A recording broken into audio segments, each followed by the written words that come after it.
On the shores of Lake Huron, in a reorganized Bruce County municipality, exciting new plans are underway to revitalize a Midwestern Ontario regional economy based on Ontario's rapidly changing energy dynamics.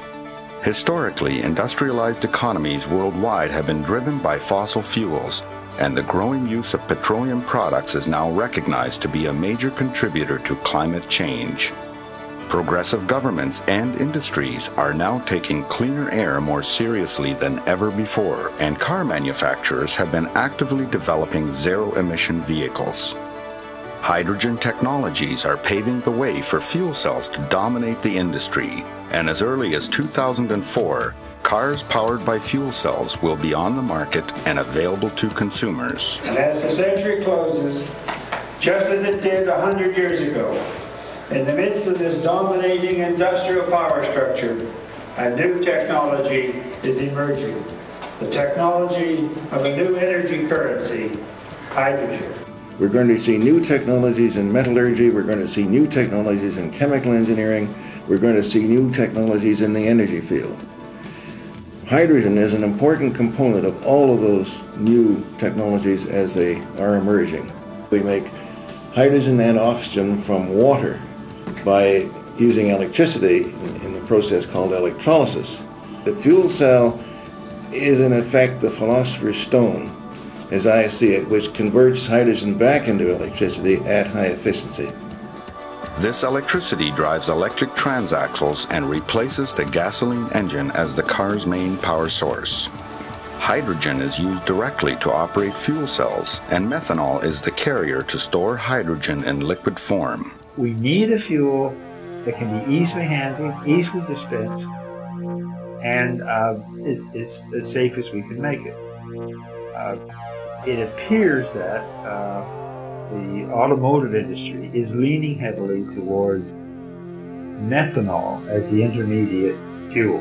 Major car makers are incorporating these new technologies into their manufacturing programs.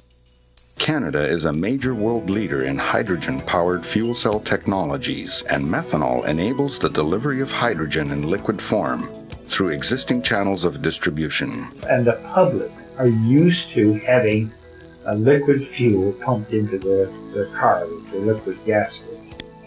For smaller vehicles in particular, we will put hydrogen first of all in the methanol, and then we'll reform on board to derive the hydrogen on board to run in the fuel cell. Canada is also a major supplier of hydrogen production processes using electrolysis, which uses off-peak electricity during low periods of demand to produce hydrogen and oxygen.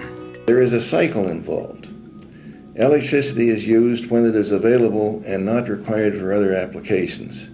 It's applied to electrolysis of water to make hydrogen and oxygen. Because the conversion efficiency of electricity to hydrogen is 80 to 85%, very high, hydrogen made this way is like another form of electricity.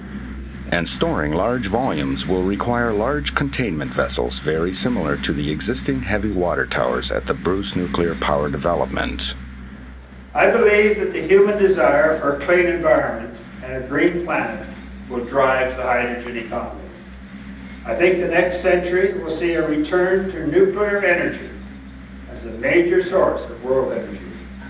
I believe that the new look at nuclear power will involve a much more careful and systematic approach.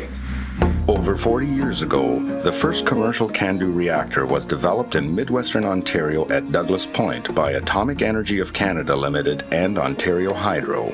This was followed closely by the construction of the Bruce Nuclear Power Development, consisting of 8 CANDU reactors and 2 generating stations, as well as 4 heavy water plants. This transformed the impact area into a dormitory community. 15 years ago, the Ontario government, Ontario Hydro, and the private sector established the Bruce Energy Centre as an energy-intensive industrial eco-park.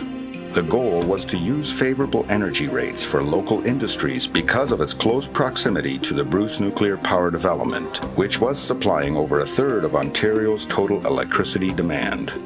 Over time, Douglas Point Generating Station was shut down, along with several heavy water plants. In March 1998, the Ontario government approved Ontario Hydro's Nuclear Asset Optimization Plan, which called for the layup of Bruce Generating Station A and the shutdown of all heavy water production, causing the transfer of over 1,000 jobs and the loss of over $50 million in annual income.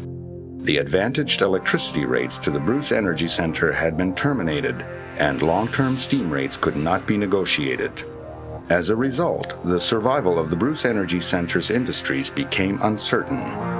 This situation, recognizing the importance of Bruce nuclear power development and the Bruce Energy Centre, and the socioeconomic impact that the layups and shutdowns at Bruce nuclear power development have had on our community, this is not satisfactory. It must be changed. In response to the shutdown and layup, Integrated Energy Development Corp and Ontario Hydro, with federal and provincial government endorsement, have been cooperatively pursuing alternative ways to revitalize the Bruce Energy Centre. The results of a broad-based community survey confirmed that the Bruce Energy Centre is the most appropriate way to create new jobs and establish new industries for the impacted communities. The Bruce Energy Centre right now has 6 businesses that are related to, are there because they can get low-cost energy. That's why the cogeneration plant is really critical to that area. The cogeneration would guarantee low-cost energy to South Bruce. It means that the 6 businesses most likely would double in size. In other words, the chances to attract another 6 businesses is relatively good, providing they can keep low-cost energy coming to that area. For this to happen, natural gas must be made available at competitive delivery rates in order to develop an appropriately sized cogeneration plant by salvaging existing infrastructure that is now decommissioned and soon scheduled for demolition. We have over the last 30 years become totally reliant on Ontario Hydro for our very existence. And from a business standpoint of view, if one can utilize assets that are no longer of value to a given corporation but can be substantially beneficial to a new idea or be reutilized or continue to be used, as in the case of the heavy water towers, then why wouldn't we examine that possibility and let's think outside the box and let's see what we can do down the road. With the support of both the federal and provincial members of Parliament, the President of Atomic Energy of Canada Limited, and the Chair of the Atomic Energy Control Board authorized Ontario Hydro and Integrated Energy Development Corp to commission Agramanenko Inc. to study the viability of a Bruce cogeneration facility at the Bruce Nuclear Power Development. Having no natural gas service to the municipality and only small diameter infrastructure available to the southwestern Ontario Tri-County region, a large diameter natural gas pipeline capable of fueling a 500 to 1,000 megawatt cogeneration facility is required. Being the host municipality for the Bruce Nuclear Power Development and the Bruce Energy Centre, and being responsible for the well-being of all of our ratepayers, we, my council and I, will urgently pursue with senior levels of government, Ontario Hydro, and Integrated Energy Development to pursue the development of the Bruce Energy Centre, including the development of a cogeneration operation fired by natural gas. It will be an incentive for other businesses to move into the area. So that's why it's so critical for that area to move. If it can combine low-cost energy with agriculture, with the infrastructure that's already located in the Bruce Energy Centre, they have a real competitive advantage.